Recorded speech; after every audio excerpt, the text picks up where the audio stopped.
Welcome into the podcast, everybody. That's Keith. I'm Jay. How's it going? Dropping crap everywhere. Hey! What's up, Jay?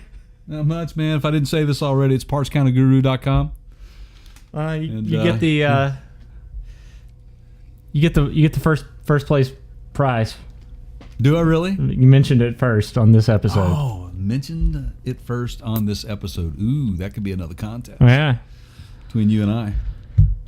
So who gets to ride shotgun next? Yeah. Oh. Ooh. Yeah. Okay. So sounds like a challenge.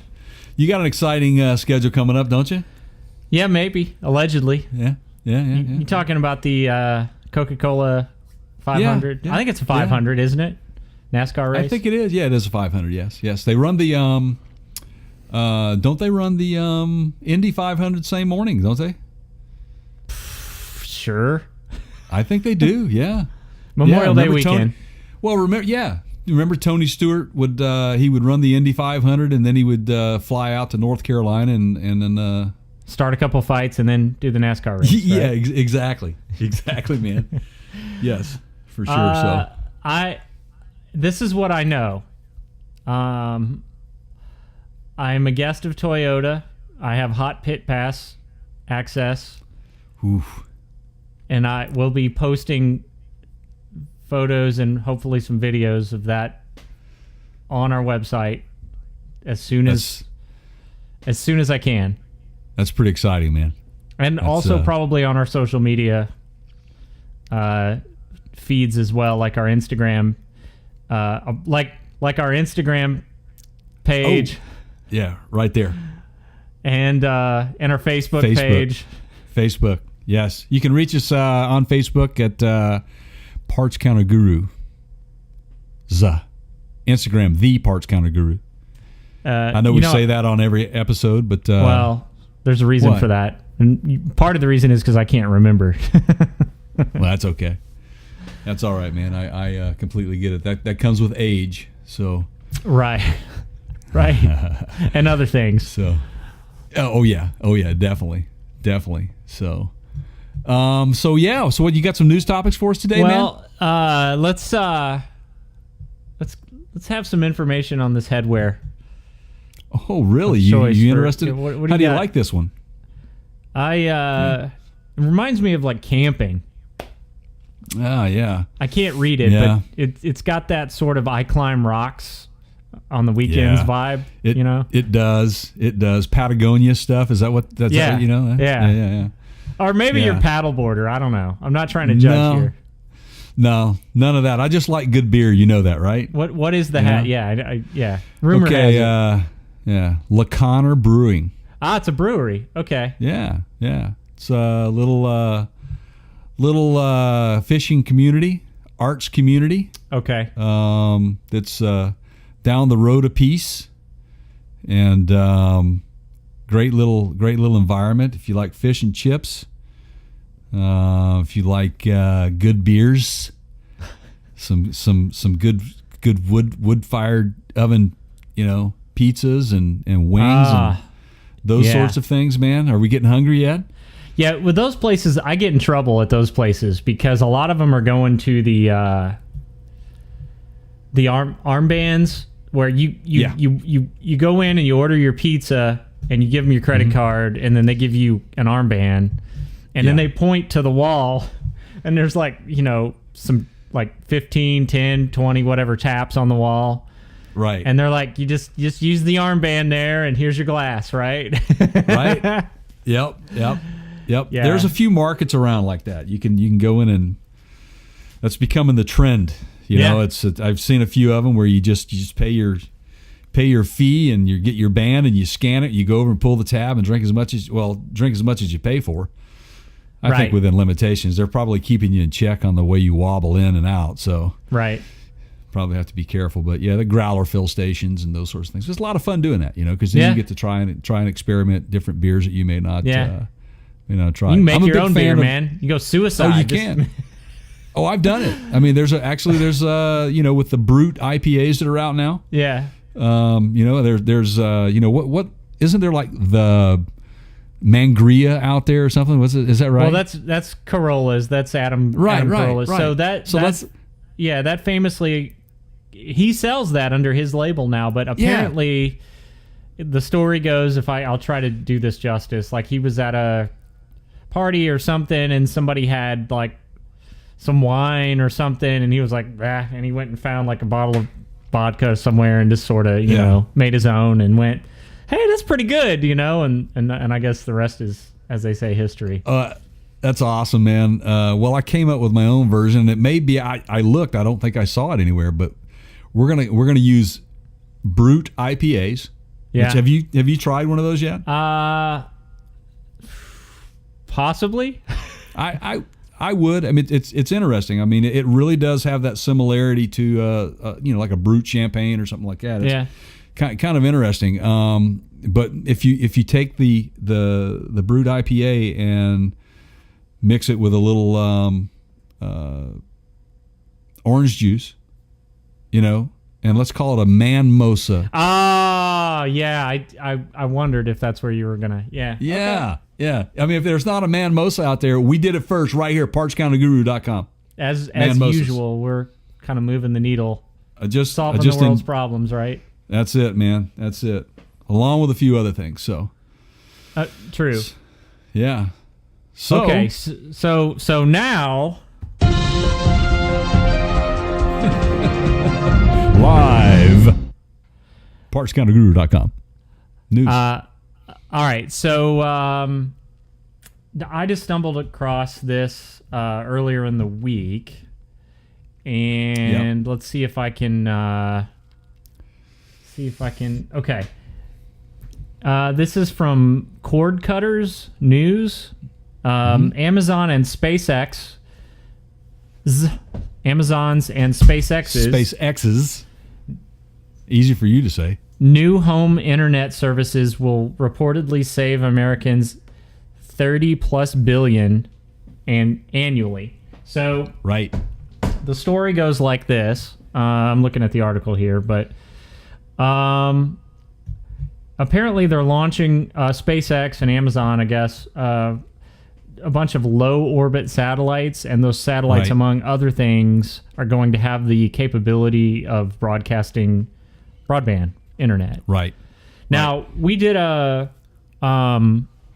previous podcast. I think it was podcast 18? 18, I think. The internet, where we talked about it. Yeah. Anyway, where we talked about the different types of internets available and the pros and cons of each, and wireless, as we kind of identified what that meant, is a very convenient option. A lot of people like it, but it has a drawback in terms of speed.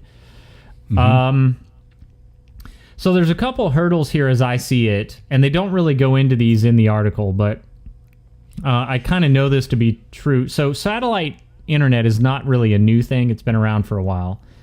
DirecTV at one point used to offer something, and the problem has always been not the download speed, that's plenty fast, but the upload speed.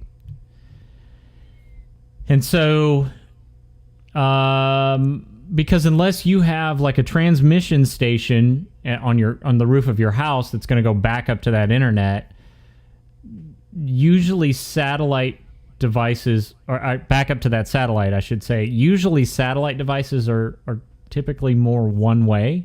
Like if you think about like satellite television or satellite radio in your car, it's just receiving, right? Right. There's very little, if any, information being sent back up. That's right, and we're referring to right now would be the higher orbit.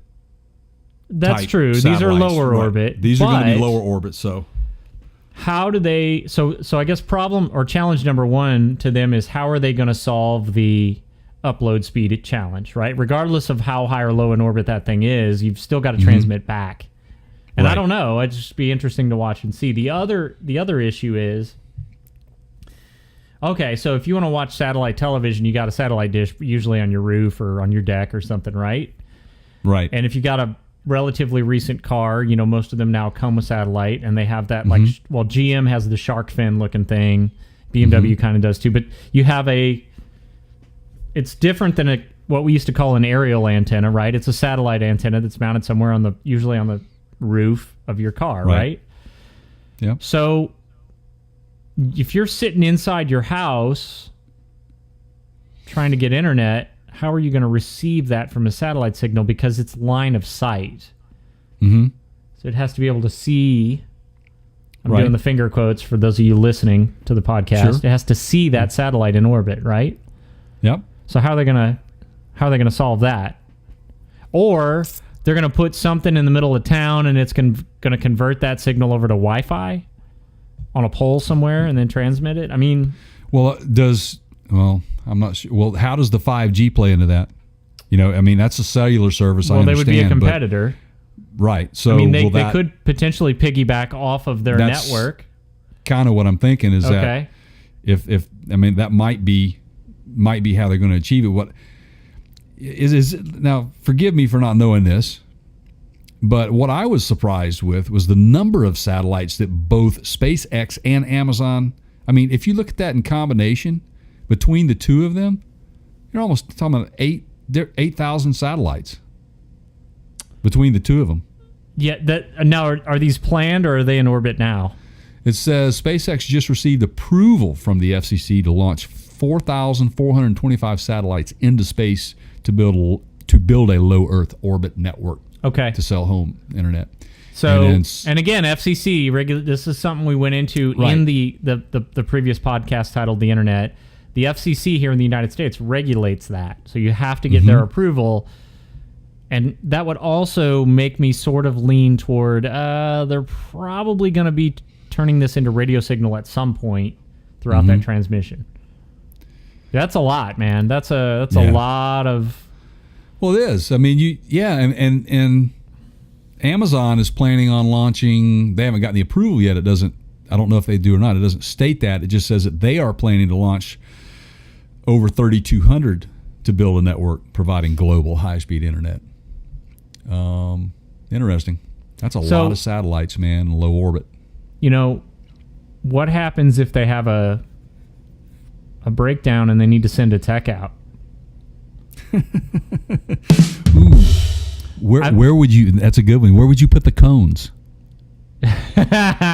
Right. Where would the cones go? I can see the guy sitting in the ISS right now, like with their binoculars, going, "Yep, he's about 4 neighborhoods down right now. He's looks like he's working on one of those internet satellites." Right. Well, I see a new job for the cone heads. I mean, I guess you contract out. I mean, they own the rockets to, space propulsion, but you got to get a guy out there to work on it or something, right? Or do we just go full automated robotics? That's a good question, man.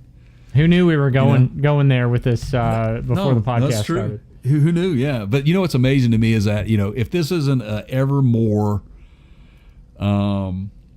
obvious as to what Amazon's whole end game is here, man.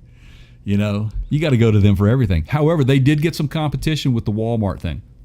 Yeah. With the shipping. Trying to get into the next day arena also. Yeah. Yep. Good for them. Yep. Yeah, it is. Hey, little secret, I think in general, I'm going to make an opinionated statement here, but I feel pretty confident I'm accurate. I think Walmart has a better supply of car care products than Amazon. I'm talking car wash, cleaning, interior cleaning, and we get into oil changes, they definitely got them beat. I mean, we haven't talked about, you knew this because I sent you pictures, but Walmart sells OEM filters now. Toyota, Lexus, Hyundai, Ford. What was my first reaction? I'm like, AC whoa. Delco. Yeah. That, I mean, you're expecting to walk in and say get a Fram or a Wix or something like that that you're normally used to in aftermarket, which is common to see in those places. They're carrying the OEM. They're selling the OEM, but at the same time you got to look at the OEM going, that's pretty darn smart. Their marketing team, whoever's in charge of that, needs to be commended for that. Because I mean, look at it this way, like if you're guys like us and you're going to change your own oil, I'm going to go buy a filter to do that. Usually one of the reasons, I like doing it. I know you like doing it. It's almost therapeutic for me, but a lot of people do it because it costs less to do it, right? Some of these, like our Lexus, like you're not getting out of there for less than a couple $100. Right. Because And mine's a little easier than yours. Then my one is. So if you're going into Walmart, you're probably changing your own oil for one of the reasons is probably to save a little money. Mm-hmm. So the OEMs are going, well, look, it's either this or we lose a sale to K&N or we lose a sale to Wix or we lose a sale to Fram. So we might as well, get what revenue we can. People are going to buy on brand recognition. Ooh, it says Ford. It says Motorcraft. I'm going to has me some of that. Yep. Yeah. And let's face it. Who's got who do you think has the ultimate buying power? I would say Walmart's probably got a lot of buying power in comparison to some of these aftermarket auto suppliers. Yeah. That'd be an interesting thing to go check out. Yeah. After you check out my how to change the oil in for you Lexus RX 350 owners. Just put a video on the it's on our YouTube channel, but you can find it on partscounterguru.com. Show you how to censored version. Right, because there's so much cussing going on with all the over torqued bolts. Yeah. Right. Yeah, I cut all Fun that stuff, out. Man. But I actually learned a lot. I learned a lot from you on that. It was a good one. It was very well done. Thanks. Very well done. I felt like I was there on the ground with laughing. Oh yeah. Yeah. Standing there drinking a beer, watching me change my oil. Yeah. Well, that's what I was going for. What'll it be, man? What do you need? You spilled some over there. Right. So that's interesting, man. The one thing they're able to reach more rural areas with this type of technology, according to the article. Which I've got friends that live way out in the boondocks, and you've got no phone company coming out there, running the line out for that. You don't have the luxury of a cable company running out to you because you're in the middle of, the nearest town might be 30 miles away, and you just don't have the infrastructure like big cities do. So this is good. I think it's good for obviously the service provider, but it's also good for the consumer in a number of ways. Well, for sure. People in very rural areas in Nebraska and Wyoming need to be able to watch Parts Counter Guru's videos full high def on YouTube without any latency. Right. And I think this is a great argument to make that happen. Absolutely, man. I'm with you on that. So I know there'll be some happy people out there. Sure. And I'm happy for them. So on that note, if you are listening to this podcast, there's a video version of it available on, two places, on Apple Podcasts, but also on our YouTube channel. And the easiest way to get to that is to go to partscounterguru.com. Click on the upper left-hand side, I think. There's a tab that says Podcast Links. If you click on that, and then you just pick your favorite platform, YouTube is one of those. Encourage you to go out to YouTube and subscribe to our channel. Even if you're listening to the audio podcast, it would be a big favor to us if you went ahead and subscribed to our YouTube channel. That would help a ton. And to those of you that are subscribed, thank you very much. We appreciate that. You are a big part of us coming back and doing this every time. Absolutely. And we enjoy doing it. So your help and support will help us continue to do this and bring you great content like this. So keep up the good work there, our fans. Appreciate you. Thank you. Yeah. So let's say I've got the Postal Service might even be able to save a little money on their oil changes with Walmart carrying those filters now, right? Yeah, this is true. You're absolutely right, man. It's funny you bring up the Postal Service. Why? Well, you got a news article about it or something? Yeah. Apparently they have campfires in their vehicles. Those guys are, especially the northern tier states, will really appreciate that. But no, apparently they've had some issues with a lot of fires in these things over the last what was it, 2 years or so? They've had over 120 120 non-crash vehicle fires. So a couple media outlets picked this up. I think the one you're looking at's from probably CNET, right? I mean, it's been all over, but yeah, go ahead.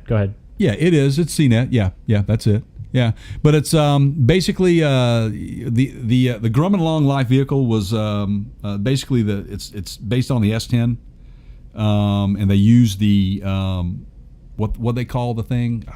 So Chevy S10. Yeah, the Iron Duke. The old Iron Duke four-cylinder. And the Grumman LLV or Long Life vehicle, I think the postal workers call them the LLVs. The LLVs, right. Yeah. Yep. Based on the S10 platform. Drivers. Yeah. That's right. Yeah. Now, is this the same Grumman that makes aircraft? That I don't know. Aerospace manufacturing? I don't know. I mean, come on, Grumman. They're British. Aren't they a British company? Yeah, I think so.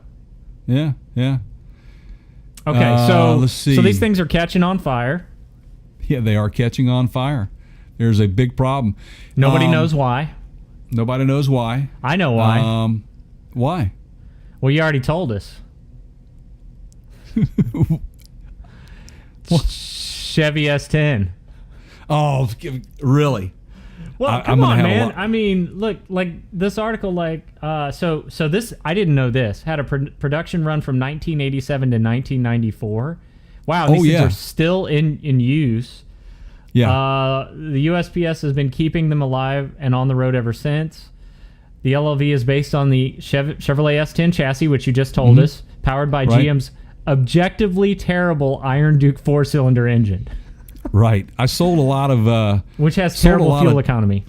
Right. Well, they were put into a lot of the little Pontiacs. Like I think Sunbird may have had them. Anyway, one of the things that... Yeah, you're continuing to sort of make my case here, right? Like... Yeah. Well, cars one of the that things didn't make the Automotive Hall of Fame. Please continue. Well, if they do make the Hall of Fame, it would be the Hall of Fame for the most engine mounts sold in the history of any engine out there. They had what they call the dog bone. They come in with it, you just slap it down on the counter. Need a dog bone. Yep, very common, and it's basically it mounted to the top side of the engine to keep that thing from wobbling back and forth. Okay. Those things get so abused. But anyway, sold a ton of those. But it was 140,000 LLVs are across the country in the United States Post Office fleet. So that's a lot of them. So this is clearly this is a great example, textbook example of government contracting, right? Like whenever these things, I don't know this, but I feel like I would almost guarantee you that the Postal Service did maybe like some sort of like RFP, request for proposal, and said, hey, we're looking to buy some new service vehicles for the Postal Service, and then 4 or 5 or 10 or whatever companies come in and make their bids or their proposals, and they go with, well, usually cost is a pretty heavily weighted factor in who wins these bids. And when you start cutting costs, you cut quality, as we all know.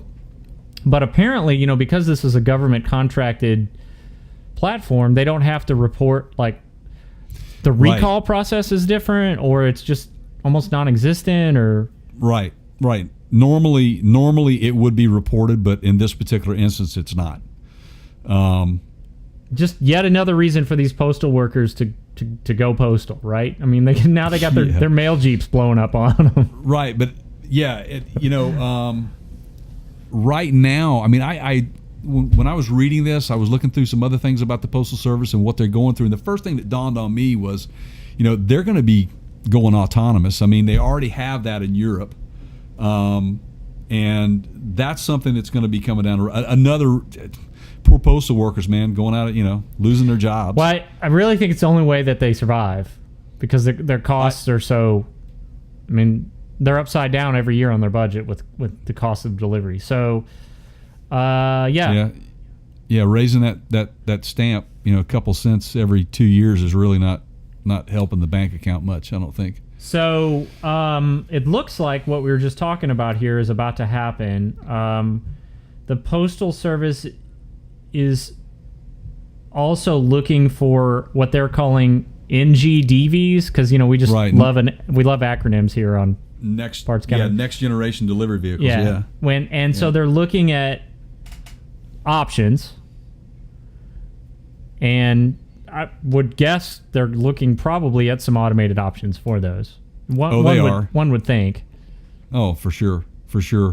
Well, what could we say? What would you think would be a suited vehicle if they were not going the autonomous direction?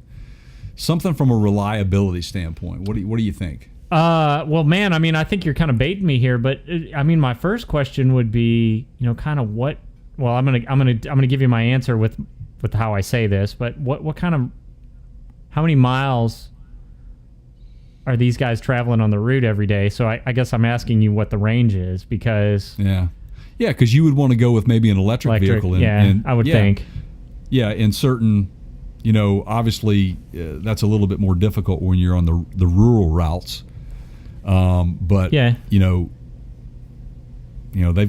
they've got those bigger box trucks the post office does, to resolve those issues. Well, but these little guys here, especially the city routes, right, where they're not on foot, so it's kind of like larger subdivisions or whatever. Like, yeah, man, send them out in electric vehicles and charge them up overnight, and I mean, your fuel cost goes way down. Yeah, it does. And that would be ideal in a city type environment situation like that. I mean, look, man, if you're gonna go super super cutting edge and you want to keep fuel costs down and operating costs down, you go hydrogen, especially if you don't care about vehicles blowing up, right? Yeah. But I mean, maybe that's a little bit too far fetched. For this, maybe, yeah.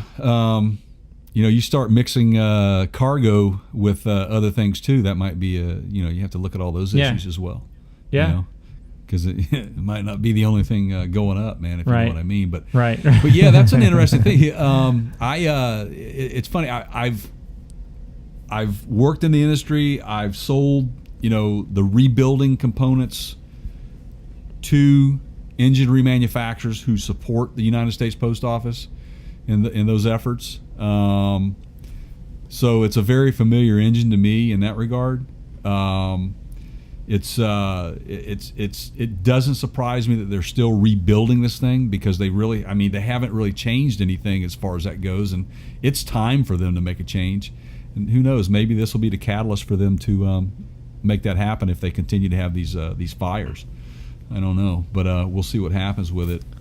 Oddly enough, when I was in the service industry, I worked for a local shop who had the contract with the Postal Service, the local Postal Service, for their tires.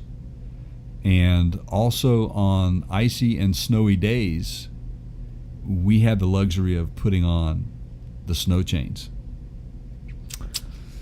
Yeah, that was always fun. Yeah, that was always fun. You hated it when it snowed, because they would start coming in and the lot would just be full, and we also had to remove them. So double duty during those times, man. And you don't really realize how many postal delivery trucks are out there until you start putting your hands on them to put chains or tires. I just had a great idea, and I think, in fact, like, you just kind of volunteered and everybody heard it, and we've got it recorded, but we should maybe shoot a short video on how to put snow chains on a tire. Hey, you can do it. You can show everybody how to do it, and I'll just hit record on the camera and drink a beer and watch you work. The next winter driving tips. Nah, I'm just going to go out and buy a big bag of oversized zip ties and just well, I mean, come on, man. Like, you might have a riding mower. You got a snow plow on it. You want to put some chains on it. I mean, this could be useful to more than just the transportation industry. This is true. Man. I think you should. You should do it. Right on. We'll try. I think I just had a great. Do you ever watch these car shows where they do like sleeper vehicles, like, guys that'll go drag race, and they'll literally pull up to the line, and the car just looks like it's about just to die. It just looks like the worst vehicle ever. But it turns out it's got like 1,200 horsepower or something under the hood that they'll never show you under the hood, right? Right. Think about these postal trucks, these LVs, whatever. Yeah. Yep. Perfect sleeper vehicle. tons of unused space in the back. You can put whatever you want in there. You can put cans of NOS everywhere, man. Tanks of NOS. You got. I'm just saying, like, you could sell this. You show up at the drag strip in your postal worker uniform that you got on eBay. Just play the part, man. Just act it out. Wonder, if they, get rid of all these things, they phase them all out. Who gets them? Who gets to buy them? They auction them off. Yeah, but I mean, what do you do with them? What do you? I mean, I think did I not just lay this out for you? You take one home as a project vehicle and you convert it to a sleeper. No, yeah, you do that, but I'm saying, what else would you do with them? I mean, what else could you do with them? There's nothing else you could do with them. There's nothing. I mean, you can't. I mean, you're gonna part it out for what? I mean, it's just go to. So you're right. I mean, about the only option you would have would be to just have it as for fun, just to kind of work on or something. But turn them into ice cream trucks. I don't know. Yeah, well, I mean, now if it were me and I had access to one, we might get a camera and I might put a postal worker uniform on and follow around like the UPS guy. Oh, right? Man, hey, that's perfect. Just troll him a little bit, man. Oh man, how you doing? What? Oh, you just getting it? I got to this house like 2 hours ago. Wow, woo! They must be, just. That's a whole new podcast, man. Yeah, trolling UPS and FedEx. Trolling UPS. Trolling UPS. That's a good one, or whatever. Or how the Amazon has their own logistics company now, and they're required when you show up, they bring your package to the front door, and then they pull out their phone and they take a picture of it sitting on the door. Yeah. You could be the postal guy pulling in and go, wait, you get me in that picture too? I don't know. Hey, maybe they can wear some of those fancy new, tube tops and stuff that they have. Oh, right. The hoodie with the previously mentioned on the podcast, right? Right. Maybe so. There you go. All right. That would be appropriate. All right. So snow chains, because I could go on all day about trolling the postal. Okay. So snow chains, tires. I had something interesting. You already know about this, but that our audience doesn't. Had happened earlier this week. I've got a neighbor. She's got a Mercedes SUV. I've got to look this up because I don't.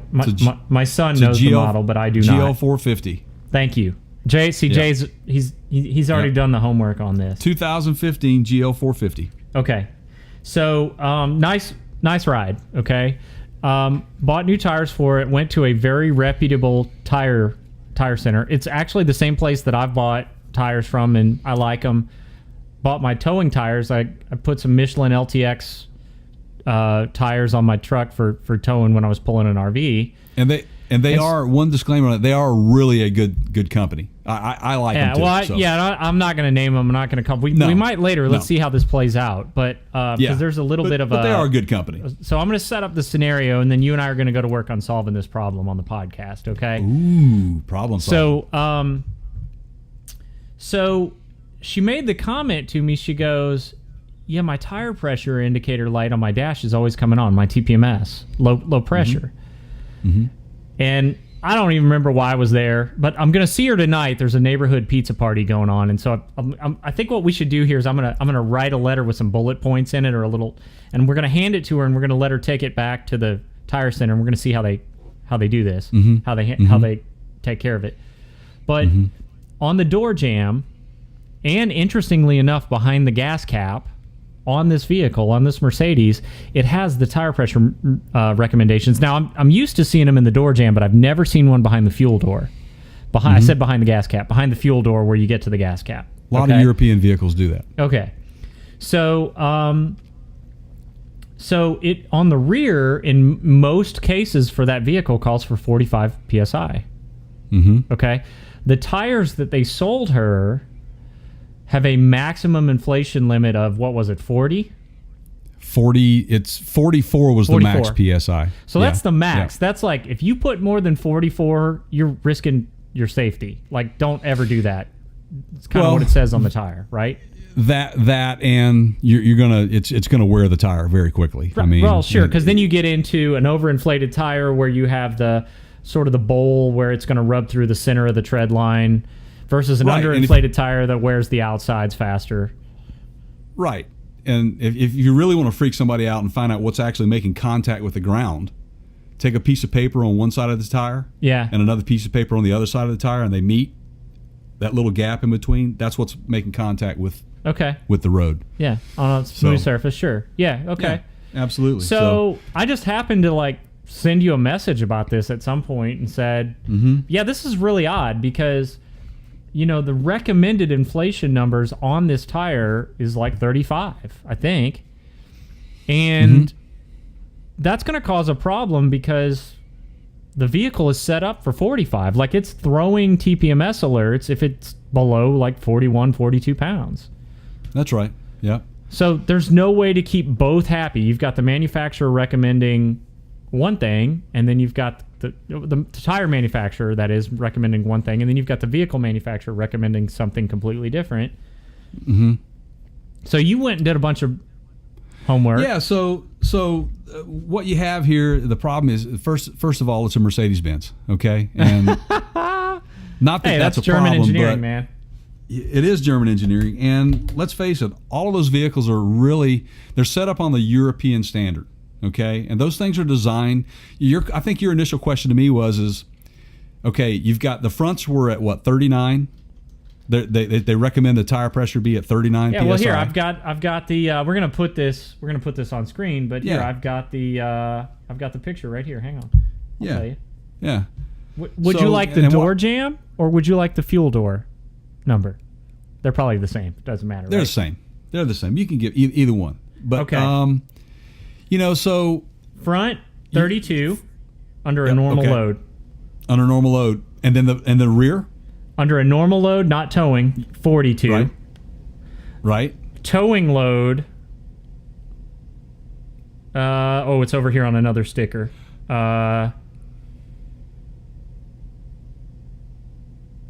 45 under max load. Under max load. Yeah. So they want your tire pressure to be set at 40 between 45 and 50, I think is what it was, right? No, is that correct? On Mercedes says between 42 and 45 on the rear tires, depending on what your load is in the back. I got you.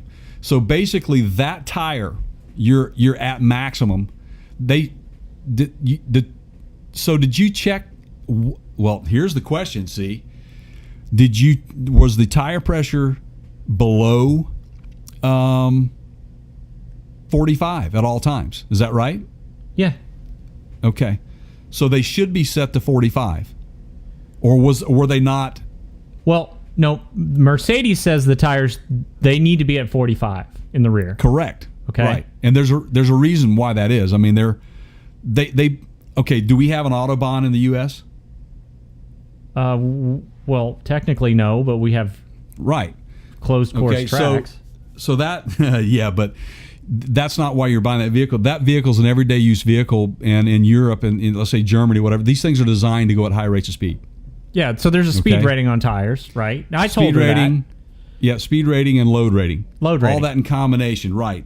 So in order to get the pressure where it needs to be at all times, you're going to probably have to go to a tire that is rated for that high of a speed rating, as well as can handle the maximum required pressure, or the required pressure at all times. Okay, so there's actually a couple issues there in what you're just so number one, so really the issue is the current tires aren't capable of holding the amount of air pressure safely that the manufacturer wants in that rear tire. And they have reasons for wanting that, whether it's load or stability or speed or whatever, right? So more than likely, and this is where you and I kind of, we were texting each other with a theory going, I bet they got the wrong load rated tires for the back end, right? Right. And honestly, I kind of think that's where we ended up, right? Well, yeah, the load rating is there. When I looked at the tire, the load rating is there, and we were talking, let's take, for example, and break the number down. For example, if it's a 235 75 R15, there's 3 digits or 2 digits beyond that with a speed rating, load and speed rating. Okay, like 94H or I think you came up with what, 111H? I think it's 111H here. I've got it right here. Right, and that 111H, yes. Right. And that is correct. That is the call out. That is what they called out for that. And these are Michelin. These are Michelin Premier LTX. Is what's on the back. Right. And all in all, they probably are fine. But guess what? You can't safely put the right amount of air in the tire in order for it to not trip the tire monitor. Correct? That's what the experience. So you're gonna have to live with one or the other. You're gonna either have to live with an underinflated by Mercedes standards tire. Correct. At 35 psi, and then the dash light with the tire pressure indicators are just going to be going off nonstop. Now, then you get yourself into a situation where, okay, what if that tire actually does lose air below 32? Mm-hmm. You'll never know because you're just used to seeing that light on the dash, and so you've effectively negated the purpose of that tire pressure warning light, correct? Pretty much. Okay. Yeah, pretty much. And if you you overinflate it, which is right. Yep. Go ahead. And then you're risking what? Well, you risk a number of things. First and foremost is a safety issue because that back end of that vehicle is going to get squirrely on you because you're not making. Basically, the contact is like this. I mean, it's very minimal amount making contact, so you're going to wear right down the middle of that tire. And at a high rate of speed, it doesn't allow you to flex the sidewalls, and that's what you want from a handling standpoint. And remember, this vehicle is, I know it's an SUV, but it's still a performance type vehicle. Those vehicles were designed to run on the Autobahn at high rates of speed. Right. That's why you look at it. That's why when we initially discussed this, that if you look at some of the V-rated tires, like a V-rated, speed-rated tire, most of those are going to be rated at a high maximum PSI. And you can safely inflate it to 45 and run with it and you're good. Because you're still within the standard, right? Or still underneath the max. Well, you don't want to be at the max because you create a lot of problems. Right. You can create a lot of problems. For example, I have I previously mentioned Michelin LTX tires on my truck, and those things will go, like if I'm towing, they'll hold up to, I want to say it's 90 pounds. Sure. And those rear tires, if I've got a big load on them, they tell you've got to inflate them more. Mm-hmm. Okay, depending on the load, right? So there are tires made to handle higher pressures. This just ain't one of them. No, it's not. And when we went to look, I found that tire is available, and while the sizing is correct, that particular tire made by this manufacturer, when I looked it up, I didn't find it available or listed as an option, and I even called a local tire supplier to confirm that, and it was not even on their list of ones to be fitted to that vehicle. Continental is actually the OEM tire on this. And the rating on that tire was a V-rated tire, and its max PSI on that one was the maximum on that tire to inflate was 51 PSI. I'm writing all this down for my friend. So tire rating on existing tires are 111H. Right. And which there are 111H rated tires out there. You have to find the manufacturer that has theirs tire rated at a higher PSI at that load. Suggests what was the letter in the tire rating that you said was a V like Victor? V rating, a V-rated tire. If you go and look, most of the tires were V-rated tires that were which makes sense because it's a high-speed tire. Yeah. I mean, you've got H-rated, you've got Z-rated, V-rated, W-rated. Those are they go up in increments of rates of speed, which we don't have right now, but we can give some information on our website. We'll put something on I mentioned on the podcast of how to break down the anatomy of what those numbers mean on the tire. Well, we might even do a little or do a little video on it. So my wife asked me a question, and I thought, well, this is actually a good perspective from somebody that's kind of like just your average consumer. They maybe just don't care. They're not tire nerds. They're not going to get into it. She goes, well, what does it matter? I mean, the light's coming on, okay, but what does it matter? Right. And this is the best explanation I could give her. is that there's been a couple times when we've all been in the car together as a family, and one of them I was in our 40-foot Class A motorhome, and those are some heavy-duty truck tires. And there was a 2-lane interstate, 70 miles an hour, windy, going through the Smoky Mountains. And there was a vehicle that had been flipped over, and he was in the ditch on the side of the road, but there was still debris in the lanes. And this accident had just happened. And there's a guy that's, believe it or not, and my dash cam caught this whole thing. He's running into the lanes of traffic, trying to slow people down. Well, I come around a corner, you know, in 20 tons of automobile, and I've got 300 feet to stop. Right. And I locked him up. And I just did everything I could to not lock him up, but I was trying to keep this thing, you know, from also ending up in the ditch upside down. Right. And we were fine, and we stopped literally with about that much to spare. Right. And then you start thinking about the people behind you. But I said to my wife, so it's in those situations when if you have the wrong tires on your vehicle, that's the difference in you avoiding an accident or being part of the story later. Correct. And overinflation of a tire can be a root cause to that problem. The incorrect tire and the incorrect inflation of the tire. All that plays into reasons why people lose control of a vehicle. That's not the trip to work where you're doing 9 miles an hour in rush hour traffic in the city. It's the drive home from the soccer game when a deer runs out in front of you in the dark. On a curvy road even. Yeah, I mean, you know, or even if you're just by yourself on a curvy road and if it's not the correct tire and it's not giving like it should, because these tires are designed to give into sidewalls to help with the flexibility to kind of help you bite into the turns. You know that. That's what these things are for.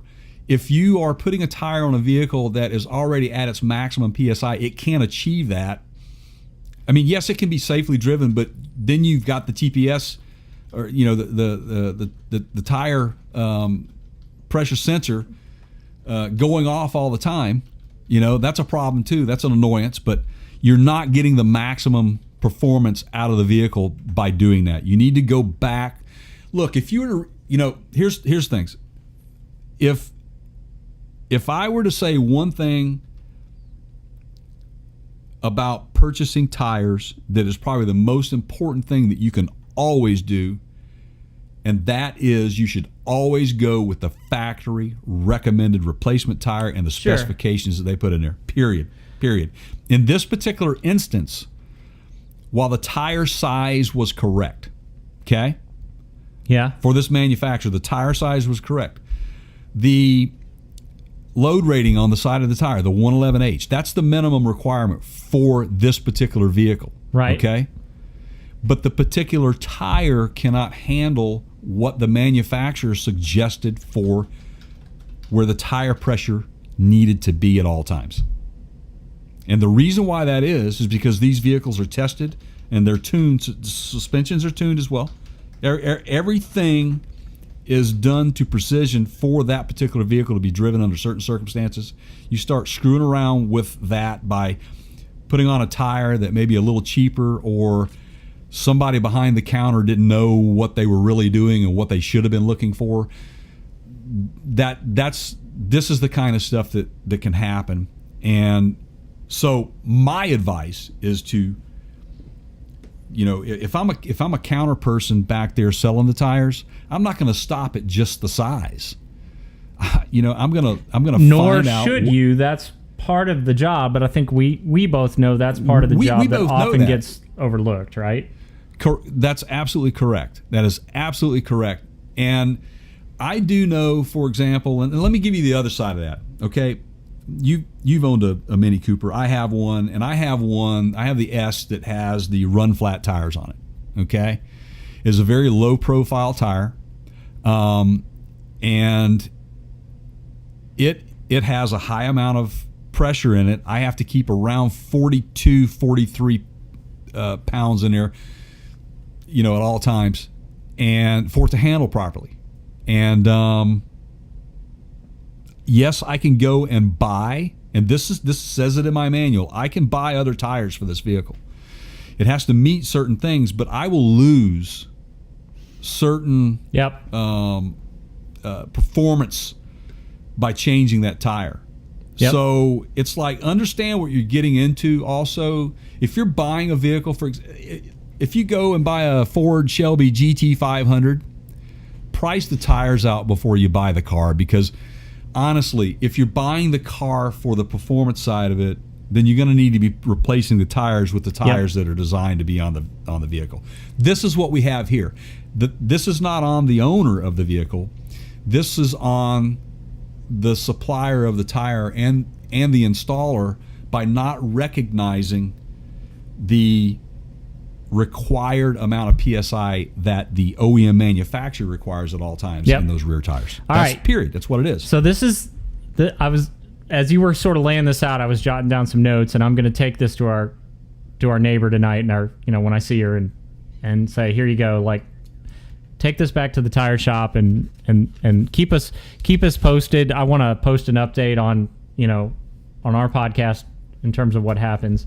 But this is what I've got here, and this will be interesting to see. Also, I think she said she bought the extended tire maintenance warranty or whatever on the tire. So are they going to sort of take ownership and responsibility for their oversight here?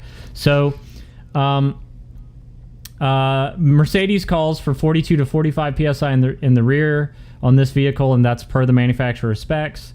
Michelin states that your particular tire is not to be inflated over 44 PSI with a recommended PSI of 35. Okay?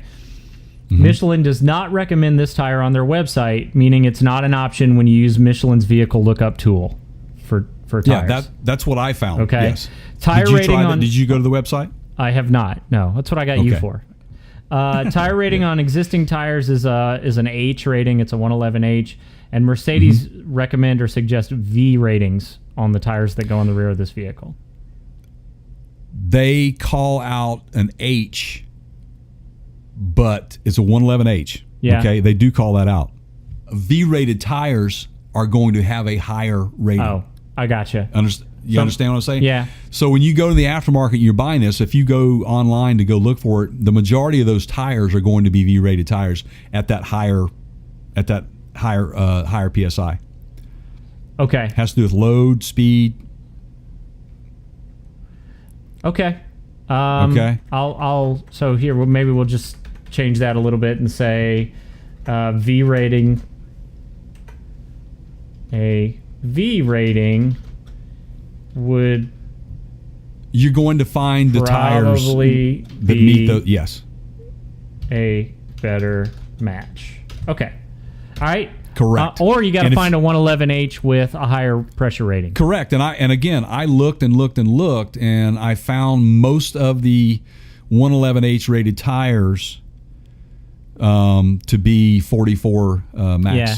And PSI. Back to your point, that's probably because Continental made a certain tire for Mercedes for this car. That's absolutely correct, and that's why I wanted to bring that up, that they are OE on that tire. Yeah, and this particular tire store doesn't sell Continental, and so they had to find like a comparable brand, which probably created the problem. Michelin does sell a tire that fits that vehicle that has the correct max PSI. You can find that on their website. It's right there on their website. But the ones that I saw were V rated tires. Yeah. Okay. Not H. So they're out there. So what it comes down to, again, like I said, it's not just the size, Keith. And I think that's what's happened here. It might have been a size, and they overlooked the pressure. The fact that this, exactly. They overlooked the fact that this particular vehicle requires it to be at this PSI in order for it to perform well and perform safely. Would you agree with this? And I'm careful to do this. I don't like throwing this around to any automotive service places because I feel like it's overused. It's sort of a last resort. But would you agree with this if it were me and I were at this tire shop and I just said, look, man, I think this could potentially be a safety issue. And that bothers me more than anything else. It bothers me more than the light on the dash. It bothers me more than the fact the numbers don't match up. It could potentially be a safety issue in certain circumstances. Absolutely. Okay. No doubt about it. It can be. Yeah, for sure. Well, there you have it. We've solved yet another problem of the world. You know, right there. Well, I mean, live on the podcast. Especially if the consumer, the owner of this vehicle, is putting the right amount of air in it as required by them, and the light stays off. Yeah. Then guess what? They've overinflated the tire for the sake of having that. You know, especially for the coffee is hot crowd, right? You know, if you've got somebody that's, let's just say, intelligent enough to go pull open the door jamb, or they're putting gas in their car, and in this case, they see it on the inside of the fuel door. Mm-hmm. And it says, I got to have 45 pounds of pressure in my tires, and so they just go around and check the tires and inflate them. Well, that must be why the light's on, right? Not looking at the sidewall, not paying attention to just I saw the sticker on the door, right? Boom, and then what? You have a blowout, right? Right. You can have a blowout, yeah. And that could under circumstances. That could eventually be pointed back to, I guess, the people that put the tires on the car, whatever. That's right. And, overinflated tires is unsafe, but it also wears very quickly, as we discussed earlier. You're not going to get the optimum amount of use out of that tire if it's overinflated, period. Now, like you said, there are circumstances where you have tires that are rated to go higher than that, and you do that under certain circumstances when you're under load, heavy load, like you're towing something, or you drop a ton of bricks in the back of a pickup truck. Those are by design, But this is like I said, this is a passenger performance vehicle. It is. Right. I mean, it's a Mercedes-Benz, man. I mean, those things are designed to run on the Autobahn. So, and we don't have one. I wish we had an Autobahn here. We got racetracks. Yeah, but still, man. I mean, there's nothing like just going. I mean, without having. I don't like to turn left all the time. Or I guess you could turn right. We have Montana. Well, that's what I was saying. They have like what is it, like 85 speed limit there or something like that? I think it's pretty 80. High. South Dakota. I'll get back to you next month. Yeah. Oh yeah. Ooh, if you get there, let me know, man. Yeah, but I can't. I've got to go. You wouldn't. I've got a governor at 75, and that's honestly what I wouldn't. That's why I said. Let me know if you get there. That'd be, right. Yeah. I don't think. Well, maybe downhill, right? Right. Well, yeah. It's just too squirrely. You wouldn't. It's not a good idea. Yeah. Not with that kind of a rig. So go ahead. So I don't know if did we solve the world's problem there? You think? One person at a time. I think. Yeah. One set of tires at a time. Sure. Doing what we can, man. So I will say this. Do your homework on what you need to be buying. That's just my recommendation. Also, as a consumer, we have an onus on us as well to kind of, not everybody has the luxury or the time to do that, and we do rely on people who are professionals in that field to sell us the right stuff. So, yeah. All right, you want to give out our contact info? Yes, hey, we are, again, www.partscounterguru.com. That's how you can reach us on our website. We are on Facebook, Facebook /Parts Counter Gurus. Check us out on Instagram, The Parts Counter Gurus. Check us out over on YouTube. We have our own special little channel over there. We would love to have you come by and see all of our videos and our podcast. That would be great. All right, so you just had a great idea. So I went to a website. I want you to, let's just go ahead and say what website are you on? Well, right now I'm on TireRack.com. Okay. And the first one I was on was actually on the Michelin site. Now, the Tire Rack site, the tire that she has on the rear right now that's not capable of being inflated to the proper amount. Correct. It's one that Tire Rack is saying they will sell you for that vehicle, correct? That is correct. And when you look at the specifications on it, okay, and I'm looking at right off the website. Yeah. The max inflation on this thing, the maximum PSI on this is 44 PSI. Okay.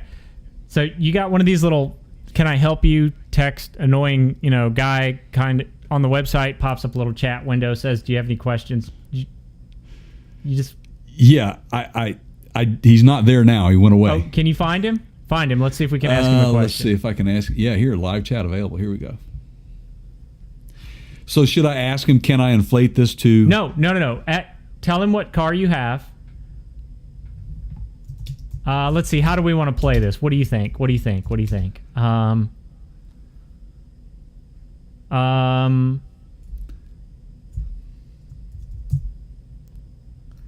I'm know going what? in as Jim. Let's do this. Let's not bait him. Let's tell him that your car door suggests 45 psi in the rear, and tell him that you're looking at this particular tire and it has a max inflation of less than that, and see what he tells you. How's that? Is that Okay. good? Let's see what happens. Oh, So we're not you got it. we're not trying to You gotta- deceive anybody. We're just putting the facts in front of them. Unfortunately, you have to give them the model first. So let me Okay. do this. Let me go through that. That's fine. So it's a I'll here. Let me help you out here. I'll give you some music by which to work.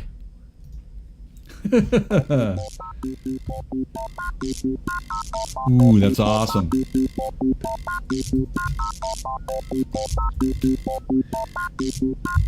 This kind of feels like Final Jeopardy, doesn't it?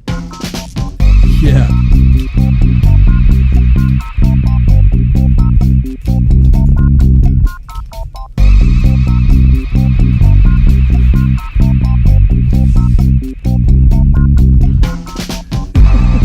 The things I do for this podcast to keep it entertaining. Oh man, it's fun. Dude, I love it. How we doing? Good.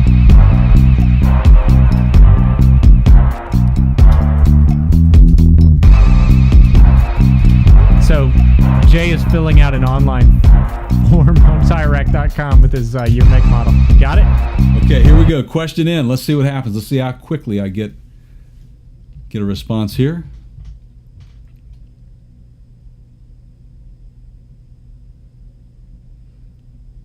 So, what did you say? Can you read us your question? I said, yeah. The question that I have here for these guys is my rear tire pressure call out is 45.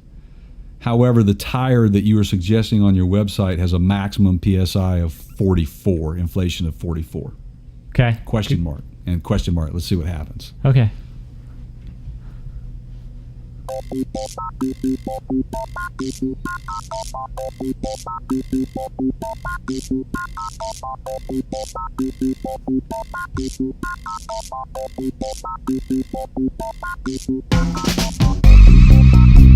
Is he like, does it show you that the guy's typing or anything? No, it doesn't. It's really kind of an odd.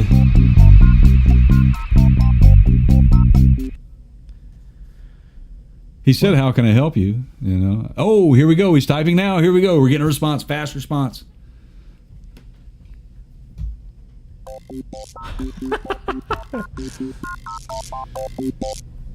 All right, what you got? You ready for the answer? Yeah. Are you ready for the answer? Let's have it. Please use tires with max inflation pressure 47 psi or greater. So he's That's from saying Tire Rack. don't use that tire. He is saying don't use that tire. So here's what I'm going to do. So you're saying don't use the Premier LTX. Okay. Yeah, ask him.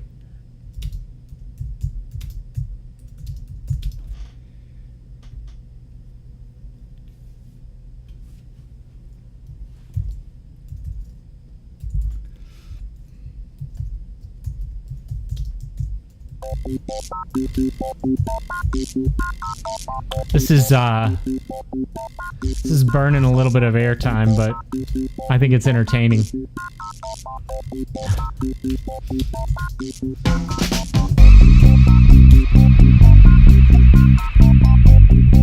Hey, I got an idea. Okay, go ahead. Go ahead. While we're waiting, will you tell Yes. everybody where to find us? Oh. And then hopefully you'll have a response by then. Yeah, you can find us over on www.partscounterguru.com. That's our website. Or you can check us out on YouTube.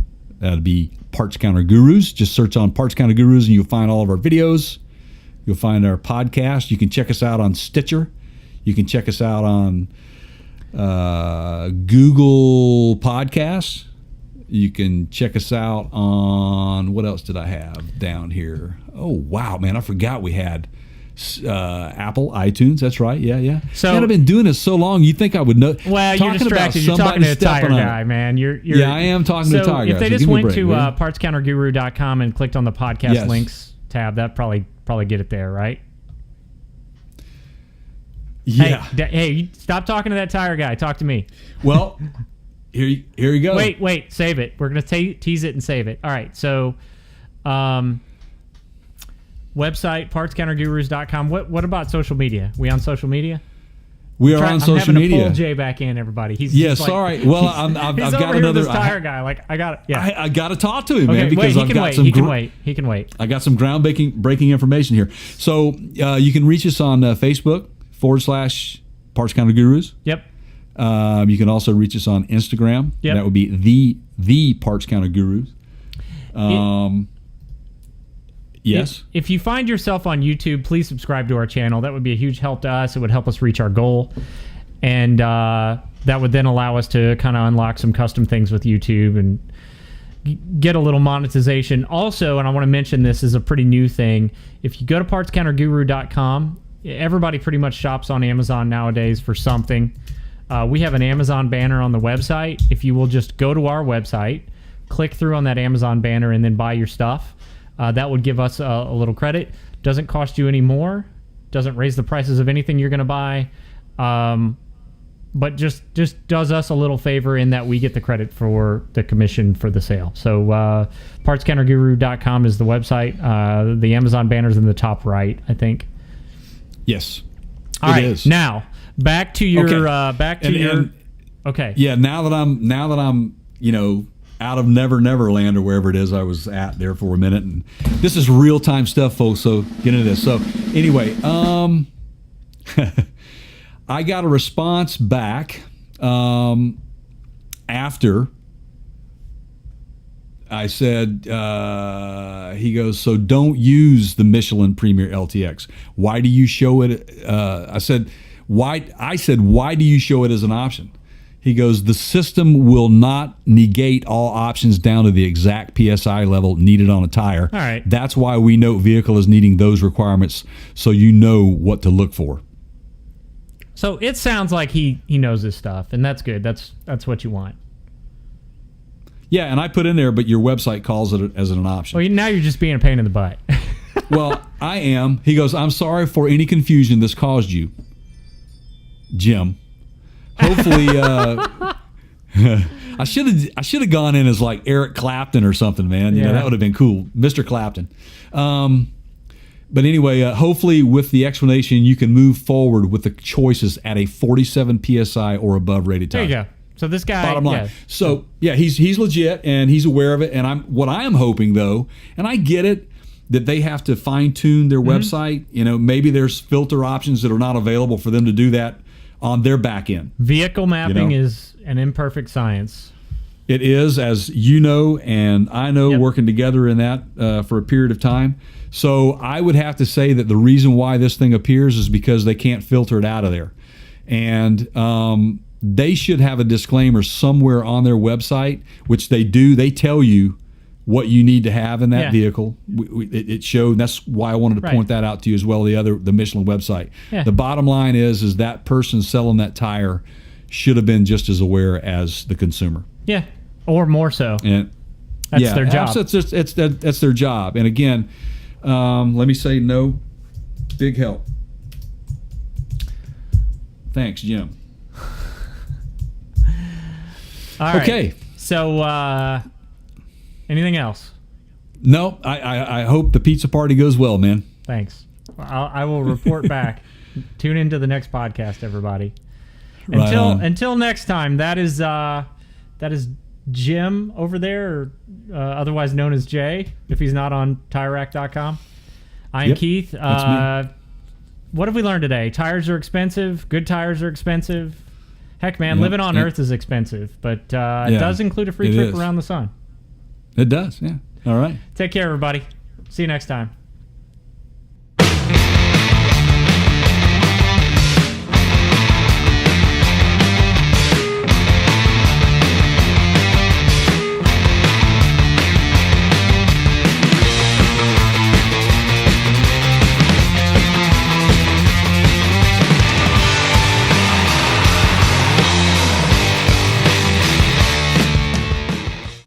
Hey, hey, stop talking to that tire guy. Talk to me.